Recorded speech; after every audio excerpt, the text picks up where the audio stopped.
আনহু সাল্লাল্লাহু আলাইহি ওয়াসাল্লাম কুল্লু উম্মাতি ইয়াদখুলুনাল জান্নাহ ইল্লা মান আহাব্বা কিলা মান আবা ক্বালা মান আতাআনি দাখালাল জান্নাহ আমান আসানি ফাকাদ আবা রাওয়াহুল বুখারী।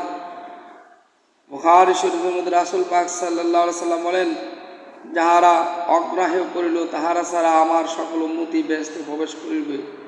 অর্থাৎ যারা নবীজিকে কি করবে, নবীর সামনে যারা বেয়াদবি করবে, নবীজির কমান্ড মানবে না, নবীজিকে মানবে না, তাহারা ছাড়া সকল উম্মতি বেহেশতে প্রবেশ করিবে। জিজ্ঞাসা করিল, কে অগ্রাহ্য করিল? উত্তর করিলেন, যে আমার তাবেদারি করিল সে আমার সাথে বেহেশতে প্রবেশ করিল, আর যে আমার নাফরমানি করিল সে অগ্রাহ্য করিল।